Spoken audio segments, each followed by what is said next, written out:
Hello friends, welcome to study कर। मैं हूं आपका दोस्त प्रभाकर। आज हम डिस्कस करेंगे 24 सितंबर 2021 से रिलेटेड बहुत ही इंपॉर्टेंट करंट अफेयर्स। तो आप इस लेक्चर को बहुत ही ध्यान से सुनिएगा। इसके अंत में आपसे कुछ प्रश्न पूछे जाएंगे, तो उनके उत्तर आपको कमेंट बॉक्स में जरूर देना है। दोस्तों, आज हम वो नाम भी डिस्कस करेंगे जो लगातार क्लास में बने रहते हैं और सही और सटीक आंसर देते हैं। चलिए फ्रेंड्स, इस लेक्चर को शुरू करते हैं। और शुरू करने से पहले आपको बता दें कि अगर आपको टेलीग्राम पर पीडीएफ प्राप्त करना है इस लेक्चर का, तो आप टेलीग्राम चैनल को ज्वाइन कर लीजिएगा। उसका लिंक आपको डिस्क्रिप्शन बॉक्स में मिल जाएगा। दोस्तों, आप हमसे व्हाट्सएप पर भी जुड़ सकते हैं। हमारा व्हाट्सएप नंबर है 8602 78 69 70। तो दोस्तों, आप इस पर स्टडी से रिलेटेड किसी भी हेल्प के लिए जुड़ सकते हैं। आज का हमारा टारगेट है 200 लाइक का, तो आप लाइक कर दीजिएगा और दोस्तों को शेयर जरूर करिएगा। चलिए फ्रेंड्स, पहला प्रश्न डिस्कस करते हैं। बहुत ही इंपॉर्टेंट प्रश्न है, ध्यान से सुनिएगा। विश्व स्वास्थ्य संगठन के मुताबिक डेल्टा कोविड वेरिएंट अब तक कितने देशों में फैल चुका है? तो आंसर होगा इसका 185 देशों में।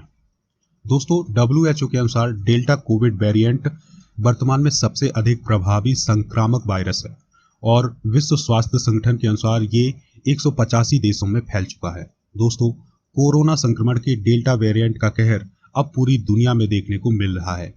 अगर हम बात करें दोस्तों कि वर्तमान में कितने कोरोना के मरीज हैं या कितने मामले सामने आ चुके हैं, तो अब तक लगभग 22 करोड़ 95 लाख से अधिक मामले सामने आ चुके हैं, जिसमें 49 लाख से ज़्यादा लोगों की मौत हो चुकी है।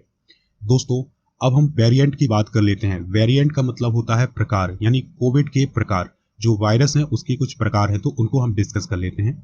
जैसे यूनाइटेड किंगडम में जो वायरस पाया गया उसको WHO ने अल्फा वायरस कहा। जो साउथ अफ्रीका में वायरस पाया गया उसको बीटा वायरस कहा। इसके अलावा जो ब्राजील में वायरस पाया गया उसको WHO ने गामा वायरस कहा या वेरिएंट कहा। दोस्तों, इसी प्रकार से जो इंडिया में वेरिएंट पाया गया उसको डेल्टा वेरिएंट कहा। तो वर्तमान समय में यही डेल्टा वेरिएंट पूरी दुनिया में कहर मचाए हुए है। चलिए फ्रेंड्स, अब हम WHO के बारे में भी कुछ बातें डिस्कस कर लेते हैं। WHO की स्थापना 7 अप्रैल 1948 को हुई थी। इसका हेडक्वार्टर जेनेवा, स्विट्जरलैंड में है। WHO संयुक्त राष्ट्र की एक विशेष एजेंसी है जो दुनिया के सभी लोगों के स्वास्थ्य से संबंधित है। दोस्तों, वर्तमान में विश्व स्वास्थ्य संगठन के अध्यक्ष कौन है? तो ध्यान से सुनिएगा इनका नाम। टेड्रोस एड्रोनाम जो हैं वो वर्तमान में WHO के अध्यक्ष हैं। WHO का लक्ष्य दुनिया भर के लोगों के लिए बेहतर स्वस्थ भविष्य का निर्माण करना है। दोस्तों, यह संक्रमित बीमारियों जैसे HIV, इन्फ्लुएंजा और कैंसर, हृदय रोग जैसी बीमारियों से हमें सुरक्षित रखने का प्रयास करता है। WHO का उद्देश्य स्वास्थ्य सेवाओं को मजबूत बनाने में सरकारों की सहायता करना है। चलिए फ्रेंड्स, WHO के बारे में कुछ और पॉइंट डिस्कस करते हैं। तो दोस्तों, प्रधानमंत्री नरेंद्र मोदी ने योग दिवस के मौके के अवसर पर एक ऐप लॉन्च किया गया था जिसे एम योगा ऐप कहा गया। तो इसको WHO के सहयोग से बनाया गया था या लॉन्च किया गया था।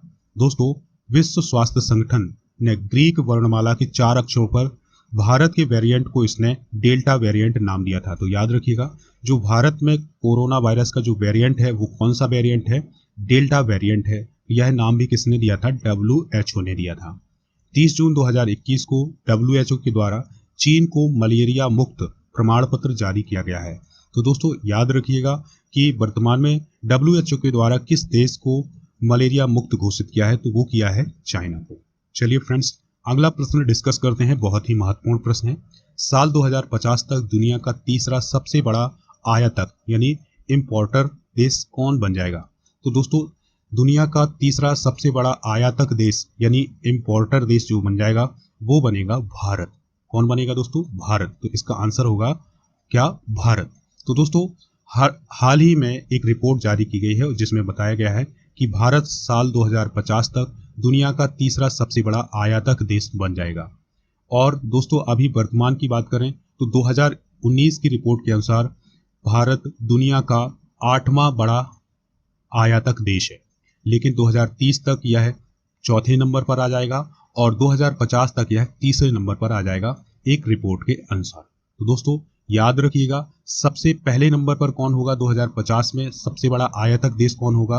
वो होगा चाइना। दूसरे पर अमेरिका और तीसरे पर कौन होगा? भारत।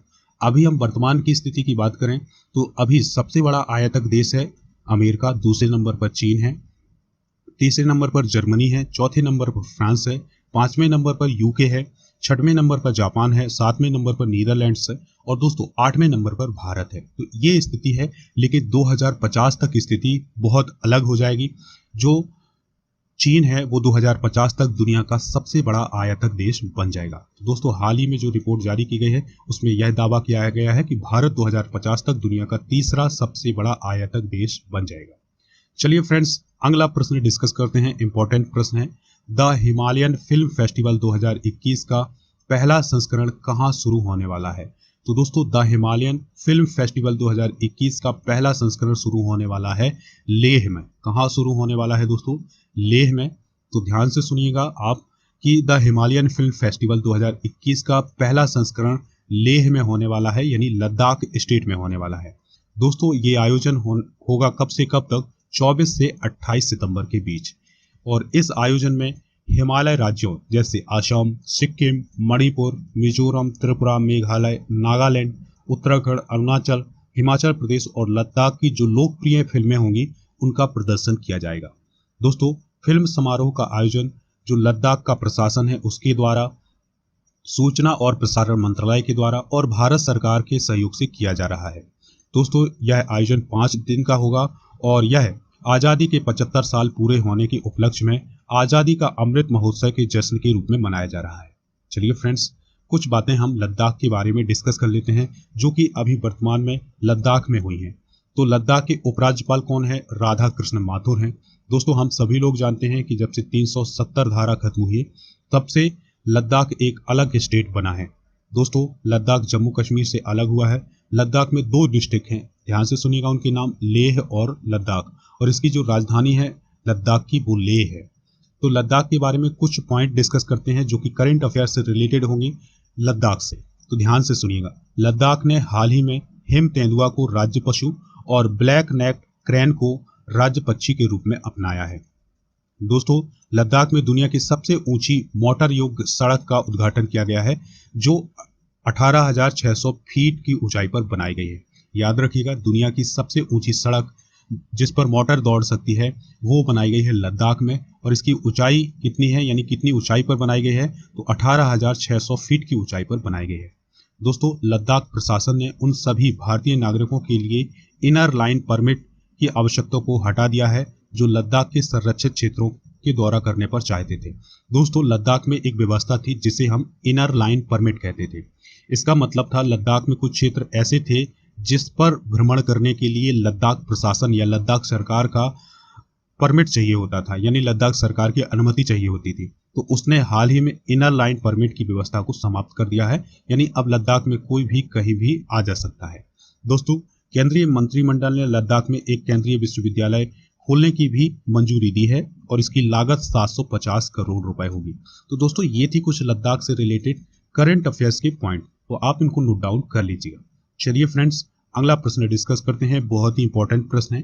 अंतरराष्ट्रीय सांकेतिक भाषा दिवस, जिसे हम international day of sine language के रूप में जानते हैं, तो यह दिन किस दिन मनाया जाता है? तो दोस्तों यह मनाया जाता है 23 सितंबर को। कब मनाया जाता है? 23 सितंबर को। दोस्तों दुनिया में कई लोग ऐसे होते हैं जो ना तो बोल सकते हैं और ना ही सुन सकते हैं। तो वो अपनी बातों को बताने के लिए लोगों के साथ कैसे बात करते हैं? वो अपने चेहरे से बात करते हैं, अपने हाथों से बात करते हैं। तो उसे ही हम सांकेतिक भाषा बोलते हैं।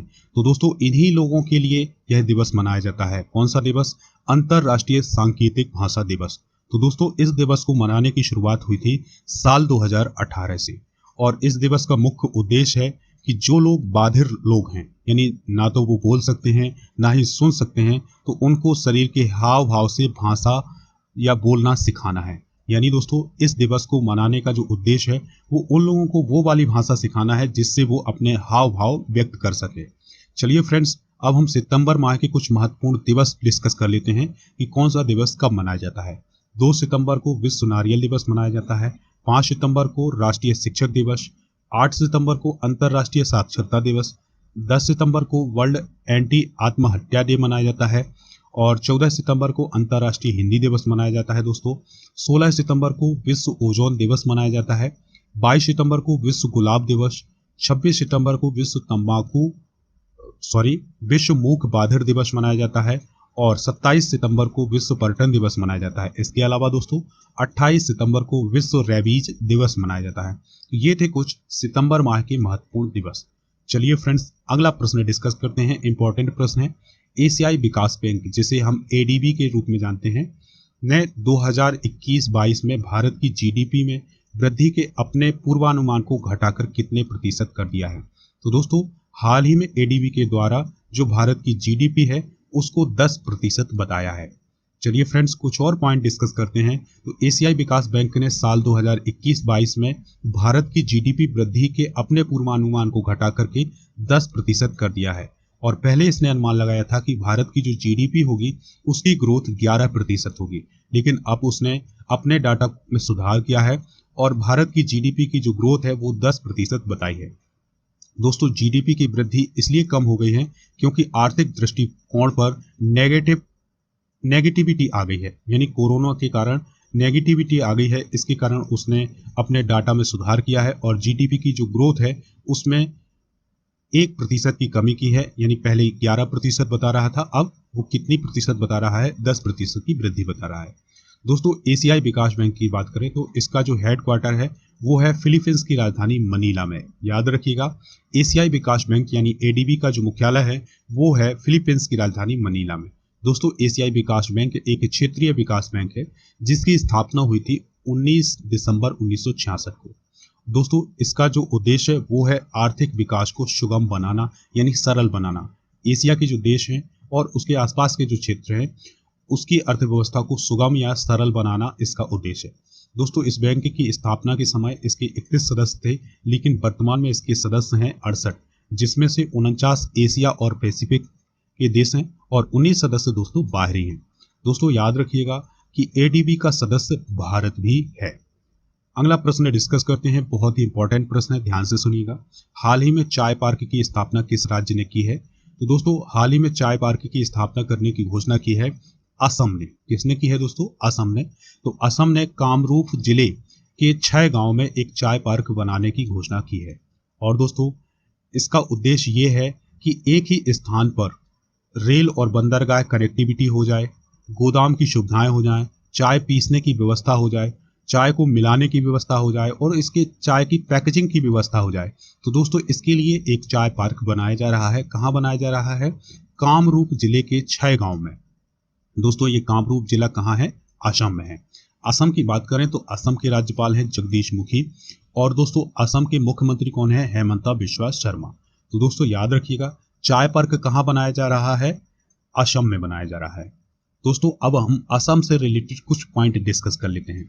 तो दोस्तों हाल ही में असम सरकार ने बस के जो ड्राइवर हैं और जो उनके सहायक होते हैं और पुजारियों के लिए कोविड राहत पैकेज की घोषणा की है, जिसमें बस के जो चालक हैं और जो उनके सहायक हैं उनको 10,000 रुपये एक मुश्त दिए जाएंगे और दोस्तों जो मंदिर के पुजारी होते हैं उन्हें 15,000 रुपये दिए जाएंगे।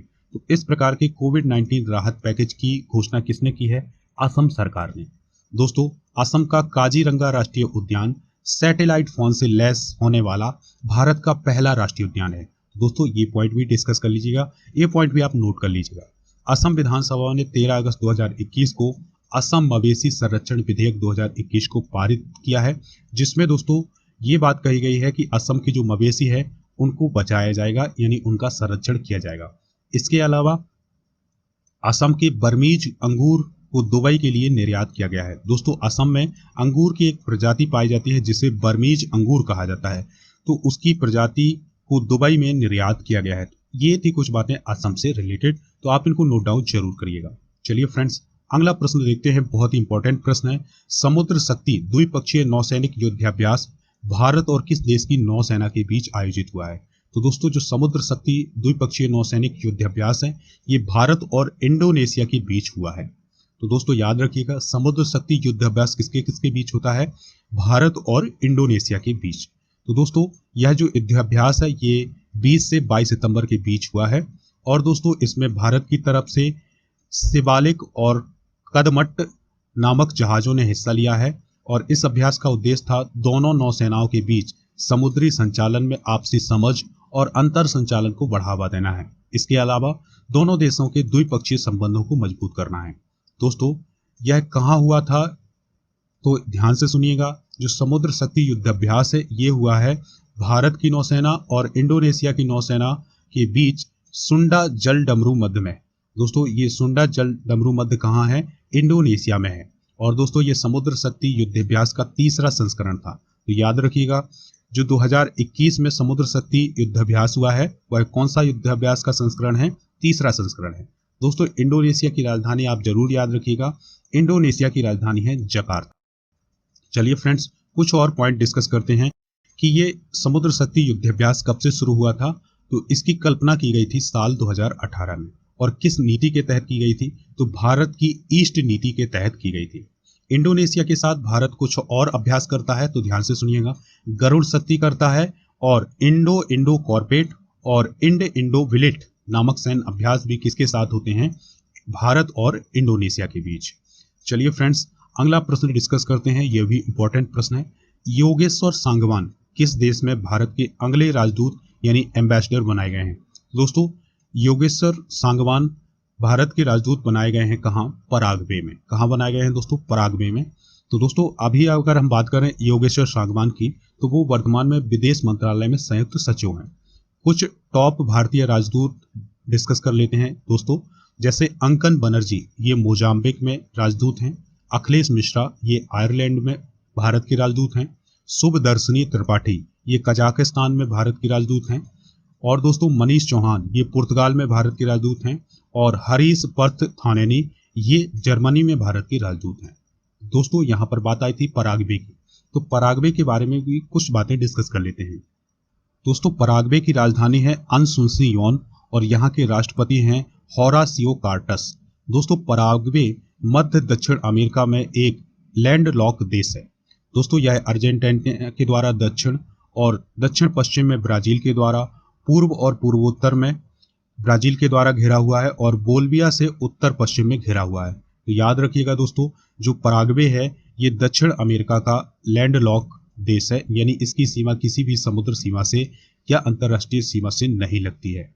दोस्तों यह पराग्वे नदी के दोनों किनारे पर बसा हुआ है, यानी पराग्वे में कौन सी नदी बहती है? पराग्वे नदी बहती है और ये पराग्वे नदी के दोनों तरफ बसा हुआ है। दोस्तों जो पराग्वे नदी है यह उत्तर से दक्षिण की ओर बहती है इस देश के। तो याद रखिएगा दोस्तों, पराग्वे की राजधानी आपको बहुत ही इंपॉर्टेंट तरीके से याद रखनी है और वहाँ के राष्ट्रपति भी याद रखने हैं। तो राजधानी याद रखिएगा पराग्वे की, असुंसियोन जो है वो पराग्वे की राजधानी है। चलिए फ्रेंड्स, अब हम जीके के कुछ महत्वपूर्ण प्रश्नों को डिस्कस करते हैं, तो ध्यान से सुनिएगा। टोक्यो ओलंपिक में नीरज चोपड़ा ने भारत को 121 साल में पहली बार एथलेटिक्स में कौन सा पदक दिलाया है? तो दोस्तों वो पदक है गोल्ड मेडल।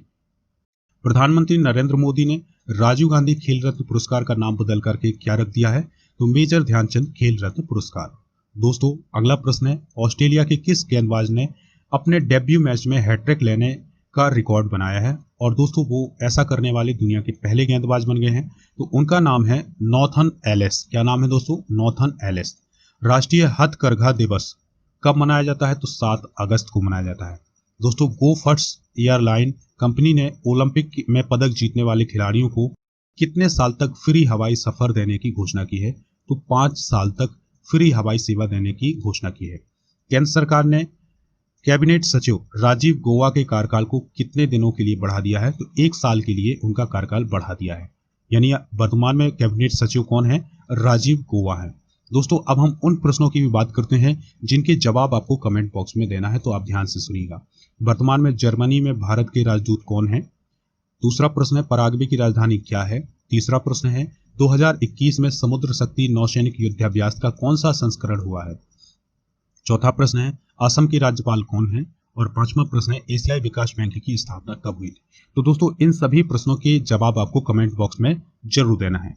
दोस्तों अब हम वो नाम डिस्कस करते हैं जो लगातार क्लास में बने रहते हैं और बहुत ही सटीक आंसर देते हैं। तो उनके नाम है प्रीति मंडल, ललित कांतिवाल, लक्ष्मी पाटीदार, योगेंद्र सिंह, शिशुपाल कुमार, सरोजनी देवी, विष्णु सोलंकी, नेहा राजावत, अजीत सिंह और अमित वैद्य।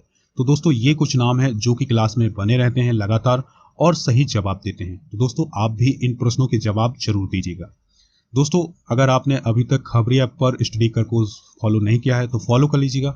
वहाँ पर आपको मोस्ट इंपॉर्टेंट ऑडियो लेक्चर मिल जाएंगे और इसके अलावा आपको मेरा मॉडर्न इंडियन हिस्ट्री का ऑडियो कोर्स मिल जाएगा बहुत ही कम कीमत पर। दोस्तों, आप राजा गुप्ता को अनअकैडमी पर फॉलो कर लीजिएगा। वहाँ पर आपको उनकी स्पेशल क्लासेस, लाइव क्लासेस मिल जाएंगी और उनके माध्यम से अगर आप कोई भी कोर्स परचेज करना चाहते हैं तो आप रेफरल कोड यूज करिएगा राजा नंबर 1। जैसे आप ये रेफरल कोड यूज करेंगे आपको कोर्स में छूट मिल जाएगी। दोस्तों, अगर आपको ये लेक्चर पसंद आया है तो आप लाइक कर दीजिएगा, दोस्तों को शेयर जरूर करिएगा। चलिए फ्रेंड्स, मिलते हैं नेक्स्ट लेक्चर में। जय हिंद, वंदे मातरम।